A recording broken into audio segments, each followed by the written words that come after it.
नमस्कार दोस्तों, कैसे हैं आप सभी। मैं विष्णु कुमार आप सभी का अपने YouTube चैनल के इस वीडियो पर नमस्कार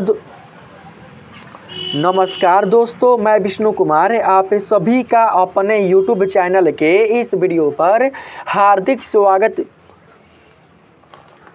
नमस्कार दोस्तों, मैं विष्णु कुमार आप सभी का अपने YouTube चैनल के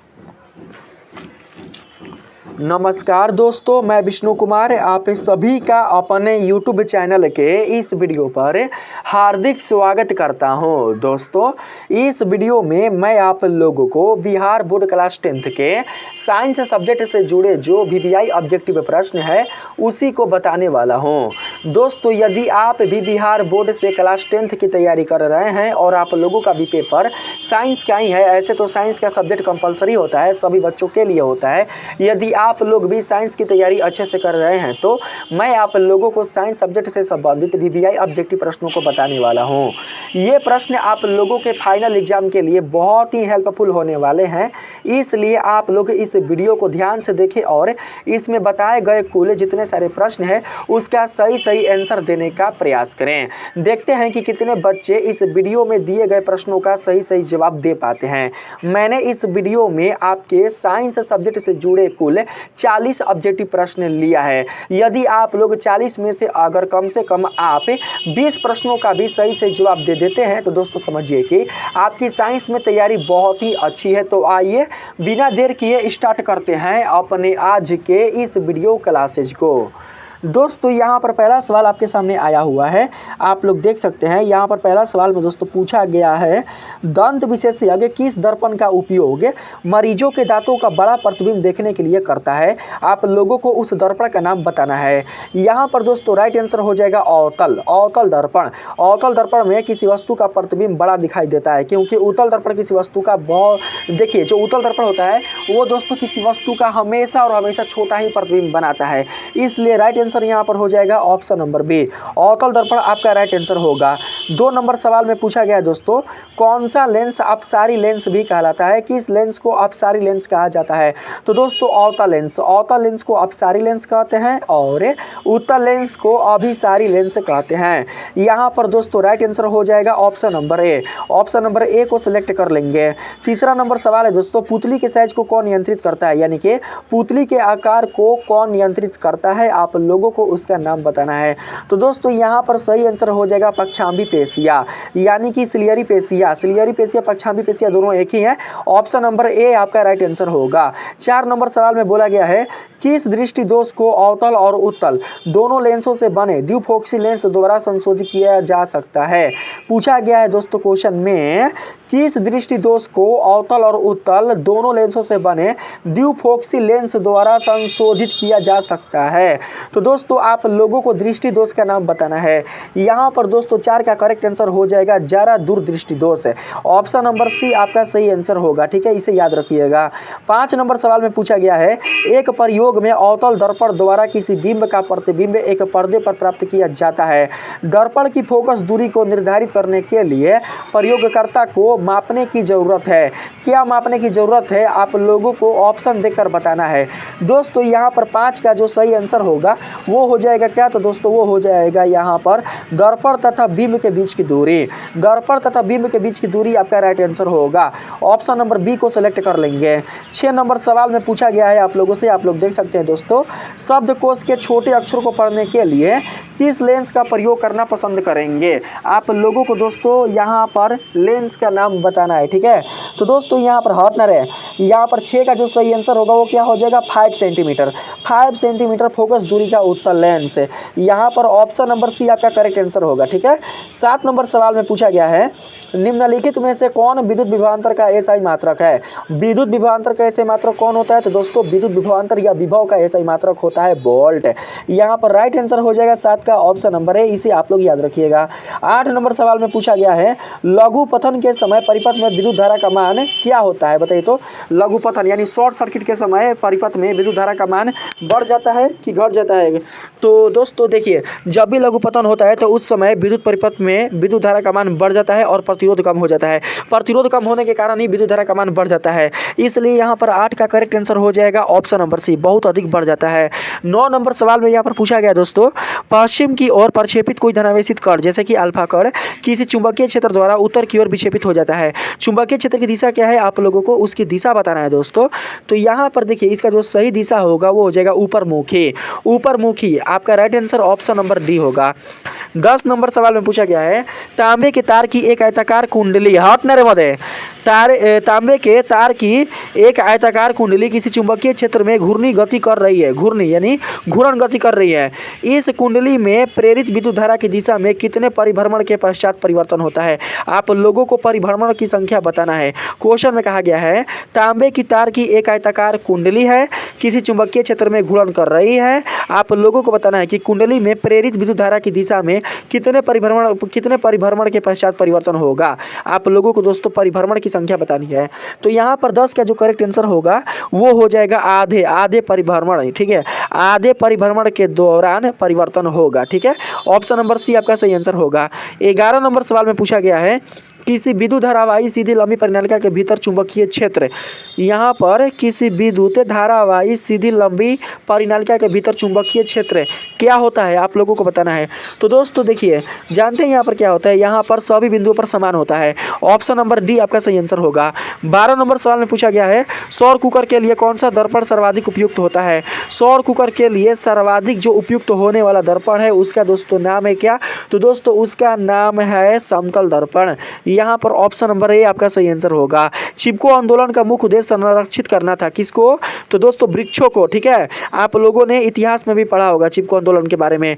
13 का यहाँ पर सही आंसर हो जाएगा ऑप्शन नंबर बी। 14 नंबर सवाल में पूछा गया है, निम्नलिखित में से किस विलयन का उपयोग दीवारों की सफेदी करने के लिए किया जाता है।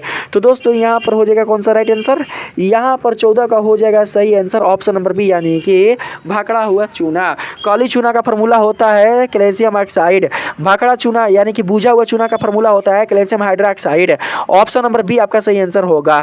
यहाँ पर 15 नंबर सवाल में पूछा गया है, सोडियम सल्फेट धन बेरियम क्लोराइड अभिक्रिया करके बेरियम सल्फेट और सोडियम क्लोराइड बनाता है। ये कौन सी अभिक्रिया है भैया, तो ये अभिक्रिया है द्विविस्थापन, क्योंकि इसमें 2 अभिकारक है और दोनों अभिकारक अपने आयनों का, ठीक है, अपने आयनों का अदला बदला करके 2 नए यहाँ पर उत्पाद बना रहे हैं, इसलिए ये अभिक्रिया कौन सी होगा, तो द्विविस्थापन अभिक्रिया होगा। 15 का यहाँ पर करेक्ट आंसर हो जाएगा ऑप्शन नंबर कौन सा, तो सी। यहाँ पर 16 नंबर सवाल में पूछा गया दोस्तों, निम्नलिखित में से कौन सा बुझा हुआ चूना है। मैंने अभी आप लोग को बताया बुझा हुआ चूना का फॉर्मूला होता है CaOH का होल ट्वाइस, इसलिए सही आंसर ऑप्शन नंबर बी होगा। यहाँ पर 17 नंबर सवाल में बोला गया है, लवण सोडियम कार्बोनेट का जलीय विलयन का pH है। देखिए यहाँ पर सबसे पहले देखिए तो ये जो सोडियम कार्बोनेट है वो कैसा विलयन है बताइए, तो अम्लीय है कि क्षारीय है। जब आपको ये पता चल जाएगा ना कि ये जो लवण है वो अम्लीय है कि क्षारीय है, तो आप लोग खुद बता सकते हैं कि इसका pH 7 से कम होगा कि 7 से अधिक होगा या 7 होगा। ठीक है, तो दोस्तों मैं आप सभी को बता दूं कि ये जो सोडियम कार्बोनेट है वो क्या है दोस्तों, सोडियम कार्बोनेट दोस्तों एक प्रकार का क्षारीय लवण है, इसलिए इसका pH मान 7 से अधिक होगा। 7 से कम होता तो दोस्तों अम्लीय बोलते, 7 से ज़्यादा है तो क्षारीय बोलेंगे। ऑप्शन नंबर बी आपका सही आंसर होगा। 18 नंबर सवाल में बोला गया है, बॉक्साइट किस धातु का महत्वपूर्ण अयस्क है, तो भैया एल्युमिनियम दोस्तों बॉक्साइट अयस्क से ही निकाला जाता है, संशोधित किया जाता है। ऑप्शन नंबर सी आपका सही आंसर होगा। यहाँ पर 19 नंबर सवाल में पूछा गया है, लोहा एवं इस्पात को जंग से सुरक्षित रखने के लिए इस पर किस धातु की पतली परत चढ़ाई जाती है, आप लोगों को उस धातु का नाम बताना है। तो दोस्तों यहाँ पर करेक्ट आंसर हो जाएगा जिंक। जिंक का पतली परत दोस्तों चढ़ाया जाता है कहाँ पर, तो लोहा और इस्पात की जंग को सुरक्षित बनाए रखने के लिए। ठीक है, इन धातुओं पर जिंक की पतली परत चढ़ाई जाती है। यहाँ पर 20 नंबर सवाल में पूछा गया है, किस रासायनिक यौगिक को गर्म करने पर प्लास्टर ऑफ पेरिस प्राप्त किया जा सकता है। किस रासायनिक यौगिक को गर्म करने पर प्लास्टर ऑफ पेरिस प्राप्त किया जा सकता है। दोस्तों जब आप प्लास्टर ऑफ पेरिस को गर्म कीजिएगा तो उसका जो स्वरूप होगा वो जिप्सम के रूप में परिवर्तित हो जाएगा। यहाँ पर 20 का करेक्ट आंसर हो जाएगा जिप्सम। ऑप्शन नंबर बी आपका सही आंसर होगा। 21 नंबर सवाल में यहाँ पर क्या है महोदय, यहाँ पर देखिए बोला गया है, प्रोपेनॉन में उपस्थित प्रकार्यात्मक समूह है। प्रोपेनॉन प्रोपेनोन का जो क्रियाशील मूलक है उसका नाम आप लोगों को बताना है। तो प्रोपेनोन में दोस्तों जो क्रियाशील मूलक होता है वो कौन सा होता है आप लोग बताइए। तो प्रोपेनोन यानी कि दोस्तों यहाँ पर एनोन। तो जानते हैं प्रोपेनोन वाला जो क्रियाशील मूलक वो कौन होता है, वो दोस्तों होता है CO वाला, ओनली फॉर CO वाला। इधर भी अभिक्रिया हो सकता है और इधर भी अभिक्रिया हो सकता है, अब बीच में CO रहेगा, है इसमें कहीं पर देख सकते हैं यहाँ पर C है ना, इधर भी अभिक्रिया हो सकता है, इधर भी अभिक्रिया हो सकता है, वही जाइबे किया है तो हाँ ये होगा, हाई वाला ठीक ना, ये होगा ठीक है। इसको दोस्तों हम लोग कीटोन भी बोलते हैं, क्या बोलते हैं, कीटोन। कीटोन का क्रियाशील मूलक ये वाला होता है। यहाँ पर बढ़ते हैं 22 नंबर सवाल में। 22 नंबर सवाल में बोला गया है एसिटिक अम्ल का IUPAC नाम है। तो भैया IUPAC जो नाम होगा एसिटिक अम्ल का वो होगा एथेनोइक अम्ल। यहाँ पर ऑप्शन नंबर ए आपका राइट आंसर होगा, ठीक है। यहाँ पर बोला गया है 23 नंबर सवाल में विद्युत अपघटनी परिष्करण में अशुद्ध धातु को बनाया जाता है।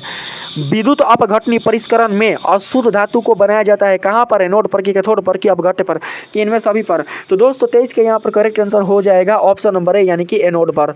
ऑप्शन नंबर ए आपका राइट आंसर होगा। 24 नंबर सवाल में कहा गया है अष्टक सिद्धांत को किसने प्रतिस्थापित किया, प्रतिस्थापित वही हुआ, अष्टक सिद्धांत को किसने स्थापित किया। अष्टक सिद्धांत को स्थापित करने वाले कौन थे, तो दोस्तों अष्टक सिद्धांत को स्थापित करने वाले थे न्यूलैंड से। ऑप्शन नंबर बी आपका सही आंसर होगा। अष्टक सिद्धांत अष्टक नियम दोनों में जमीन आसमान का अंतर है। एक अष्टक नियम होता है, एक अष्टक सिद्धांत होता है, तो दोनों में अंतर होता है, ठीक है। अष्टक सिद्धांत है दोस्तों किसके लिए, तो किसी परमाणु के आयतन कक्षा में उपस्थित इलेक्ट्रॉनों की संख्या के लिए, और अष्टक सिद्धांत किसके लिए, तो दोस्तों तत्वों के व्यवस्थितकरण के लिए, ठीक है। यहाँ पर 25 नंबर सवाल में बोला गया है आधुनिक आवर्त नियम के अनुसार तत्वों का गुणधर्म है। आधुनिक आवर्त नियम के अनुसार तत्वों का गुणधर्म है परमाणु संख्या के अनुसार। यहाँ पर दोस्तों परमाणु संख्या का आवर्त फलन है ऑप्शन नंबर बी। 25 का correct answer option number B होगा, ठीक है। यहाँ पर आप लोग ऑप्शन नंबर बी को सेलेक्ट कर लीजिएगा। 26 नंबर सवाल में पूछा गया है निम्नलिखित में कौन सा आयन लाल लिटमस विलयन को नीला कर देता है, ठीक है। आप लोगों को बताना है कि इनमें से ऐसा वो कौन सा आयन है जो कि लाल लिटमस को दोस्तों क्या करता है, नीला में परिवर्तित कर देता है। लाल लिटमस जो विलयन है उसको नीला में परिवर्तित कर देता है।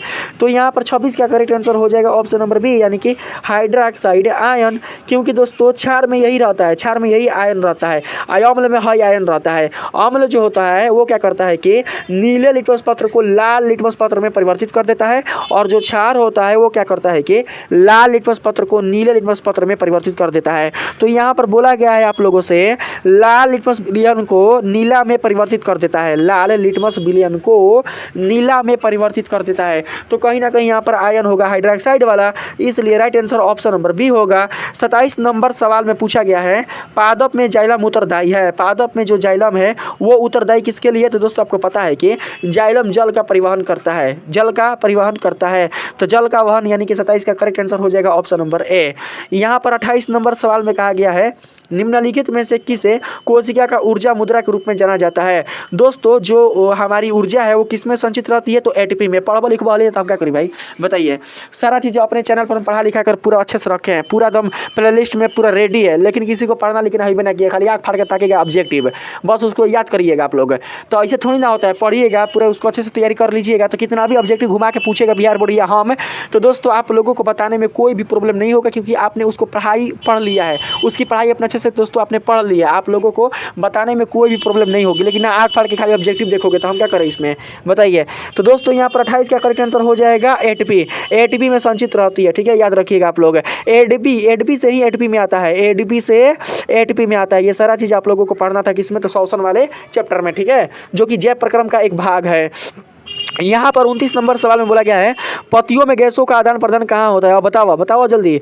पतियों में गैसों का आदान प्रदान कहाँ होता है भैया, तो पतियों में गैसों का आदान प्रदान होता है भैया रंध्र के द्वारा। यहाँ पर 29 का करेक्ट आंसर हो जाएगा ऑप्शन नंबर बी, रंध्र के द्वारा, स्टोमेटा के द्वारा।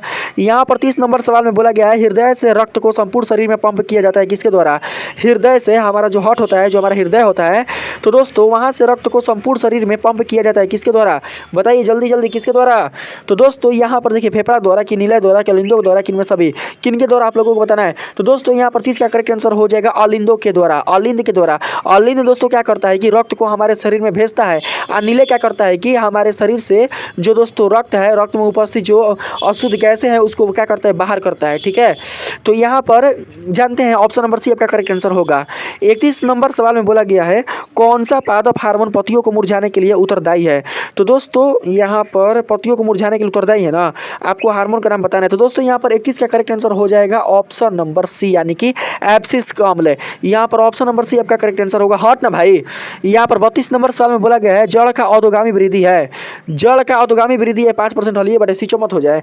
जड़ का अधोगामी वृद्धि है, अधोगामी वृद्धि कौन है भैया यहाँ पर बताइए तो। ये सारी चीज आपने पढ़ा होगा दोस्तों। 32 के यहाँ पर करेक्ट आंसर हो जाएगा ऑप्शन नंबर बी यानी कि गुरुत्वाकर्षण। ऑप्शन नंबर बी आपका सही आंसर होगा। 33 नंबर सवाल में बोला गया है पॉन्स, मेडुला और अनुमस्तिष्क ये किस भाग का हिस्सा है बताइए तो। किस भाग का हिस्सा है तो दोस्तों ये जो है ये दोस्तों पश्च मस्तिष्क का हिस्सा है, पीछे वाले मस्तिष्क का हिस्सा है, इसलिए सही आंसर ऑप्शन नंबर सी होगा। 34 नंबर सवाल में कहा गया है निम्नलिखित कौन सी अनैच्छिक क्रिया नहीं है, इनमें से कौन सा अनैच्छिक क्रिया नहीं है। ठीक है, आप लोगों को यही बताना है। तो दोस्तों यहाँ पर 34 का जो करेक्ट आंसर होगा वो हो जाएगा ऑप्शन नंबर बी चबाना। चबाइएगा अपना मन से ही, ठीक है, अपनी इच्छा से ही आप चबा सकते हैं। लार आना दोस्तों, बामन, हृदय का धड़कना, ये सब क्या है, ये सब अनैच्छिक क्रिया है। ठीक है, अगर आप ना भी चाहोगे तो भी दोस्तों ये धड़केगा, ना भी चाहोगे तो बमन होगा, ना भी चाहोगे तो लार आएगा। लार नहीं के मुंह में तहार बना बिना लार के थोड़ी ना आप खा सकते हैं, आपका भोजन पच सकता है। मुंह में तो लार भी किया है, हालांकि कोनो बीमार पड़ जाता है, चाहे कोनो खाने के लिए मुंह बाय रहता है तो उसके लार टपक जाता है, वो अलग का चीज़ है। तो यहाँ पर ऑप्शन नंबर क्या हो जाएगा दोस्तों, यहाँ पर ऑप्शन नंबर हो जाएगा क्या मत बताइए यार, हाँ चबाना, ऑप्शन नंबर बी। 35 नंबर सवाल में बोला गया है अलैंगिक जनन मुकुलन द्वारा होता है। अलैंगिक जनन मुकुलन द्वारा होता है, किसके द्वारा, मुकुलन द्वारा। ठीक है, अलैंगिक जनन करता है मुकुलन द्वारा, कौन सा जीव करता है तो भैया इसमें 35 का करेक्ट आंसर हो जाएगा ऑप्शन नंबर कौन, तो दोस्तों हो जाएगा ऑप्शन नंबर बी यानी कि यहाँ पर ईस्ट। ऑप्शन नंबर बी को सेलेक्ट कर लेंगे। यहाँ पर दोस्तों 36 नंबर सवाल में बोला गया है, आप लोग देख सकते हैं शुक्राणु का निर्माण होता है। शुक्राणु, शुक्राणु का निर्माण होता है जिसको बहा देते हो आप लोग, कहाँ में, कहाँ होता है, वृषण में ना, वृषण में, वृषण में दोस्तों, अंडाशय में अंडाणु, अब वृषण में शुक्राणु। ऑप्शन नंबर ए 36 का correct answer option number A होगा। ठीक है, यहाँ पर 37 नंबर सवाल में पूछा गया है पुष्प का कौन सा भाग फल बनाता है। पुष्प का कौन सा भाग फल बनाता है भैया, तो दोस्तों पुष्प का जो पराकोश है ना, 37 का जो सही आंसर हो जाएगा, यहाँ पर पराकोश नहीं होगा यार, अंडाशय होगा, अंडाशय, अंडाशय होगा जी। पुष्प का जो अंडाशय वाला भाग है वही क्या करता है, फल बनाता है। सही ऑप्शन ऑप्शन नंबर डी होगा। 38 नंबर सवाल में कहा गया है लिंग गुणसूत्र का पूर्ण जोड़ा पाया जाता है कोना में, पुरुष में कि स्त्री में, कि पुरुष और स्त्री दोनों में, बताइए तो, बताइए जल्दी पढ़े हैं तो। अगर आपने अच्छे से पढ़ाई किया है तो बताइए लिंग गुणसूत्र का पूर्ण जोड़ा पाया जाता है कोना में, तो ओनली फॉर स्त्री में। ठीक है, पुरुष में जोड़ा ना पाओ जाला, जोड़ा के रूप में यहाँ पर खाली एक्स पाया जाता है और स्त्री में एक्स वाई पाया जाता है। ठीक है, यहाँ पर बात करते हैं 39 नंबर सवाल में। 39 नंबर सवाल में बोला गया है मानव शरीर के किसी सामान्य कोशिका में गुणसूत्रों के कितने युग्म होते हैं।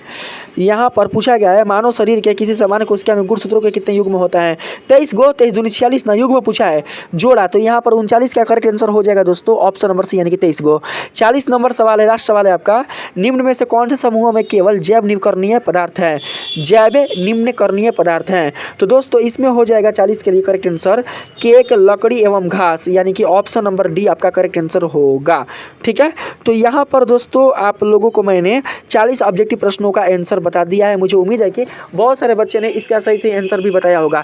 जिन बच्चों ने 40 में जितने प्रश्नों का सही सही जवाब दिया है वे बच्चे क्या करेंगे कि इस वीडियो के कमेंट में बताएंगे कि मैंने कितने प्रश्नों का सही सही जवाब दे पाया है। मिलते हैं फिर से एक ऐसे ही वीडियो के साथ। अगर आप लोग वीडियो पर नए हो तो चैनल को सब्सक्राइब करना बिल्कुल भी ना भूलें। अगर दोस्तों आपने अभी तक इस चैनल को लाइक नहीं किया है और साथ ही इस वीडियो को भी लाइक नहीं किया है, मतलब चैनल और वीडियो एक ही वाला मत है, अगर आपने इस वीडियो को लाइक नहीं किया है तो आप लोग इस वीडियो को लाइक करना बिल्कुल भी नहीं भूलिएगा। चलते हैं, मिलते हैं दोस्तों अगले वीडियो में। धन्यवाद।